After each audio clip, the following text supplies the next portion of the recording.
안녕하세요. 국내 최대 장기 렌트 리스 비교견적 카베이 구독자 여러분, 저는 카베이의 차차입니다. 올해처럼 사건 사고가 많았던 때도 없는 것 같다는 생각이 드는데요. 최근에는 특히 더 마음이 무거워지는 일이 있었죠. 대한민국 역대 최장기간의 장마로 인해서 곳곳에 피해 입으신 분들이 정말 많다고 하는데 자동차 역시 예외는 아닙니다. 이번 비 때문에 파손이나 침수 등의 피해를 입은 차량이 무려 1만 대를 넘어섰다고 하는데요. 자동차는 부품으로 스펀지나 금속류가 많이 쓰이고 또 구조가 복잡하기 때문에 한번 침수되면 부식되기 쉬워서 대부분 침수 피해를 입은 차량은 폐차를 진행하게 됩니다. 문제는 정상적인 과정이라면 폐차되어야 할 수준의 침수차들이 버젓이 중고차 시장에 나오는 경우가 있다는 겁니다. 한번 침수 피해를 입은 차량은 지금 당장은 괜찮아 보여도 결국 고장나기 쉽기 때문에 절대 구매하지 않는 게 좋은데요. 오늘은 저 차차와 함께 침수차 구분 방법과 자동차가 침수됐을 때 자차 보험과 장기 렌트카 보험의 보상까지 함께 알아보도록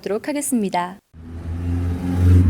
먼저 가장 간단하고 정확한 방법으로 차량의 사고 이력을 조회해 볼 수 있는 사이트가 있는데요. 보험개발원이 운영하고 있는 카이스토리에 접속하셔서 차량 번호나 차대 번호를 입력해 주시면 침수차 유무를 확인하실 수 있습니다. 근데 여기서 주의할 점은 가끔 번호판만 새 걸로 바꿔서 내놓는 경우가 있기 때문에 차량 번호판보다는 차대 번호로 조회하시는 게 더 정확하다고 하는데요. 차대 번호로 조회를 한다고 해도 간혹 보험 처리를 하지 않은 차가 있을 수 있어서 이 보험 이력 조회도 침수차를 100% 구분해낼 수 있는 완벽한 방법이라고 보기에는 어렵습니다. 바로 이런 때 차를 직접 살펴보면서 침수차를 구분할 수 있는 방법을 지금부터 알려드릴게요.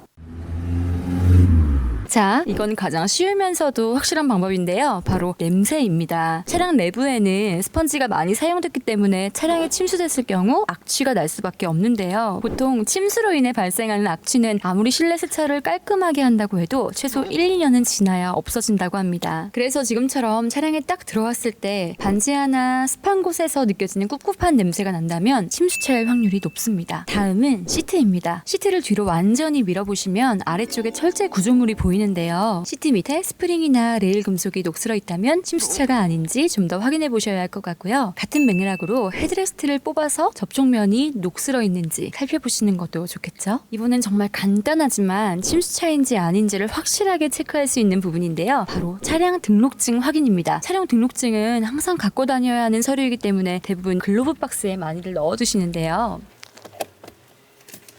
만약 이렇게 이 자동차 등록증을 확인했을 때 오물에 젖은 흔적이 있거나 재발급 날짜가 최근이라면 한 번쯤 침수차는 아닌지 의심해보는 게 좋겠죠? 이 외에도 침수 피해를 입은 차라면 에어컨을 틀었을 때 심한 악취가 나거나 시거잭이나 에어벤트에 미처 다 제거하지 못한 진흙이 묻어나오는 경우가 있을 수 있다고 해요. 이 차는 진짜 뭔가 의심이 간다 싶으시면 이런 부분들까지 좀 더 꼼꼼하게 살펴보시는 걸 추천합니다. 침수차 구분하는 방법 마지막은 바로 안전벨트와 발매트를 확인해보는 건데요. 안전벨트를 이렇게 끝까지 쭉 당겼을 때 곰팡이나 녹슨 자국이 있다면 침수차일 확률이 높습니다. 근데 혹시 차에서 냄새가 난다거나 뭔가 침수차인 것 같은데도 안전벨트만 유독 깨끗하다면 벨트만 교체했을 가능성도 배제할 수 없겠죠? 이럴 때는 2열 안전벨트도 한번 확인해 보시면 좋을 것 같습니다. 아무래도 1열보다 2열 안전벨트를 교체하는 게 비용이나 시간이 더 많이 들기 때문에 1열만 교체해 두는 경우도 있다고 하거든요. 그리고 침수 피해를 입은 차는 트렁크 매트나 발 매트를 뒤집었을 때 바닥이나 커버 뒷면에 노랗게 흔적이 남아있는 경우도 있다고 하니 매트까지 꼼꼼하게 확인해 보시는 걸 추천합니다.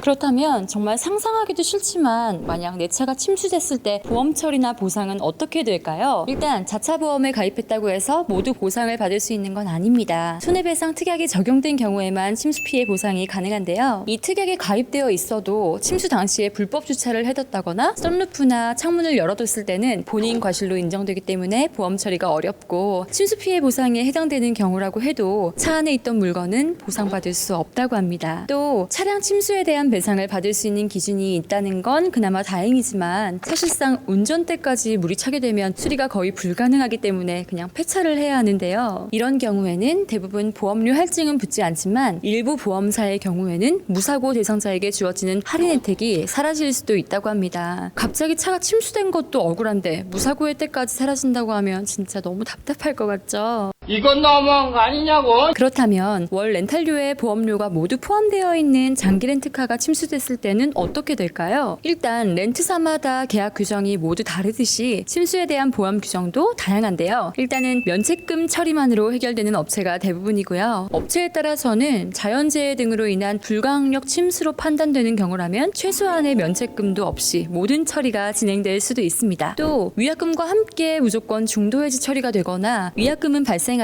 전손으로 중도해지될 경우 재구매 혜택이 주어지는 경우도 있는데요. 일부 렌탈사는 이 침수에 대한 정확한 규정이 아예 없는 곳도 있기 때문에 내가 이용 중인 렌탈사의 침수 관련 규정을 정확하게 확인해보고 싶으신 분들은 계약을 진행했던 담당자나 해당 렌탈사 콜센터에 직접 문의를 해보시는 게 가장 정확하겠습니다. 일단 장기 렌트는 렌탈사마다 이런 규정들이 다 제각각이기 때문에 단순히 월 렌탈료 확인만 하실 게 아니라 이런 계약 조건까지도 꼭 확인을 해보셔야 되는데요. 정확한 확인이 필요한 부분인 만큼 믿을 수 있는 전문가와 함께 하시는 게 좋겠죠? 오늘은 저 카베이 차차와 함께 침수차를 구별하는 방법부터 침수차 보상 기준, 그리고 장기 렌트 차량이 침수됐을 때는 어떻게 되는지까지 전체적으로 알아봤는데요. 자연재해는 정말 사람의 노력으로는 해결할 수 없는 부분이기 때문에 더욱 안타까운 마음이 듭니다. 이번 수해로 피해를 입으신 모든 분들께 꼭 힘내시라는 말씀을 드리고 싶습니다. 오늘도 영상에 대한 의견 있으신 분들은 자유롭게 댓글로 남겨주시고요. 구독과 좋아요, 알림 설정도 꼭 부탁드립니다. 지금까지 국내 최대 장기 렌트 리스 비교 견적 카베이의 차차였습니다. 다음 시간에도 더 유익한 컨텐츠로 돌아올게요. 오늘은 여기서 인사드리겠습니다. 다음 시간에도 또 와주실 거죠?